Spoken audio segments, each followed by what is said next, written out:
Assalamualaikum warahmatullahi wabarakatuh. Kembali lagi di channel Nasihat Kehidupan Misteri. Pada video kali ini saya akan membahas tentang 2023 Indonesia akan kedatangan agama baru.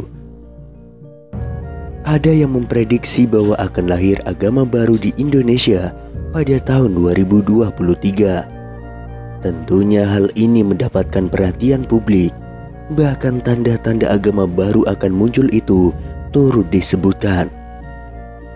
Agama baru di Indonesia ini tertulis dalam sebuah narasi ramalan yang diungkapkan oleh seorang peramal terkenal asal Prancis, yaitu Michael Nostradamus.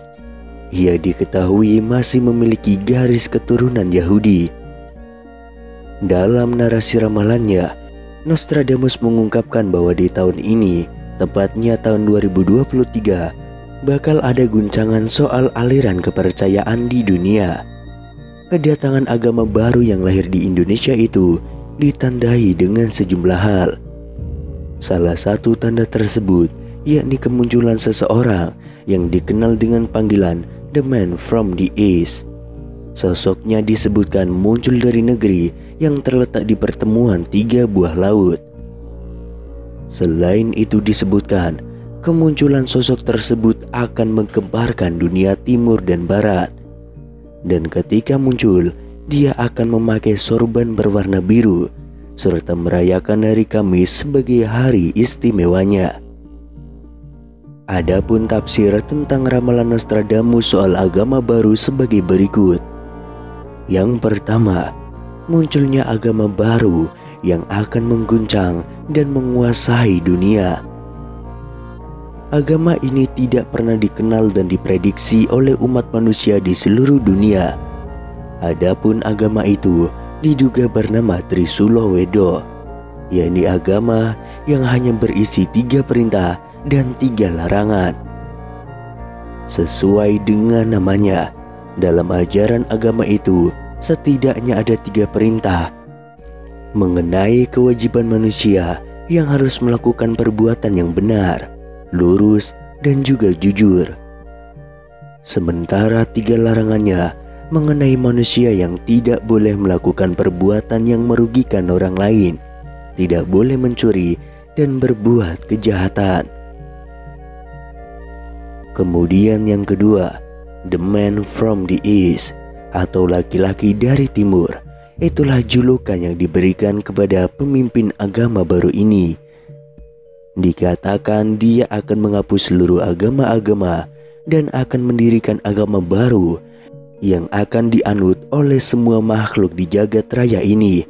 Dialah Satrio Pinit yang akan menjadikan dunia damai dengan apapun yang ada di dalamnya. Kemudian yang ketiga, muncul dari negeri yang terletak di pertemuan 3 buah laut.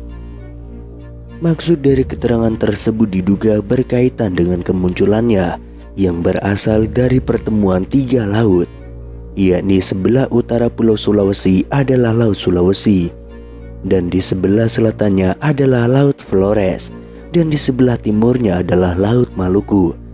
Berarti sosok yang dimaksud ini berada di Indonesia bagian timur, atau tepatnya di Sulawesi. Dipercaya pula bahwa dia akan menyembunyikan diri sambil menanti waktu terbitnya perang. Kemudian yang keempat, kemunculannya menggemparkan timur dan barat. Diperkirakan maksudnya, kemunculan sosok tersebut bakal menggemparkan seluruh dunia beserta seluruh isinya. Kemudian yang kelima, ketika muncul, dia memakai sorban berwarna biru.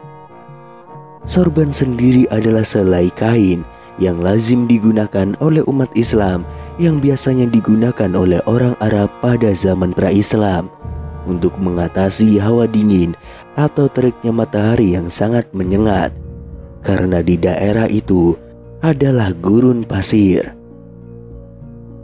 Kemudian yang keenam, merayakan hari Kamis sebagai hari istimewanya. Berbeda dengan umat Islam yang menganggap bahwa hari Jumat adalah hari penuh keberkahan. Nantinya dalam agama ini akan merayakan hari Kamis sebagai hari istimewanya. Dia juga tidak mau mengambil hari Sabtu karena hari Sabtu sudah diistimewakan oleh agama Yahudi. Demikian pula pada hari Minggu. Dia juga enggan menggunakan hari Minggu sebagai hari istimewa karena telah diistimewakan oleh agama Nasrani. Kendati demikian, tidak diketahui lebih lanjut kebenaran dari narasi soal ramalan di tahun 2023 yang menyebut akan ada agama baru lahir di Indonesia tersebut. Selain Michael Nostradamus, peramal dalam negeri yaitu Prabu Sri Aji Jayabaya juga memberikan ramalannya tentang Indonesia. Prabu Jayabaya merupakan raja yang paling diingat masyarakat karena berbagai ramalannya. Prabu Jayabaya diperkirakan memerintah kerajaan Panjalu atau Kediri pada tahun 1135 sampai 1157. Jayabaya merupakan putra Raden Panji dari kerajaan Jenggala dan putri Sekartaji dari Daha. Pada masa Jayabaya memerintah, kerajaan Kediri mencapai puncak kejayaannya. Tidak hanya dalam ilmu pengetahuan, sastra, dan seni juga yang mengalami perkembangan yang pesat. Pada masanya, kitab Mahabharata dan Ramayana diterjemahkan dalam bahasa Jawa. Jayabaya juga menulis ramalan akan masa depan yang kemudian diyakini banyak yang telah terjadi. Ramalan ditulis dalam bentuk kakawin atau tembang Jawa. Kakawin ini berupa 21 pupu berirama asmarandana, 29 pupu berirama sinom, dan 8 pupu berirama dandanggulo yang kemudian dikenal dengan kitab Musarar.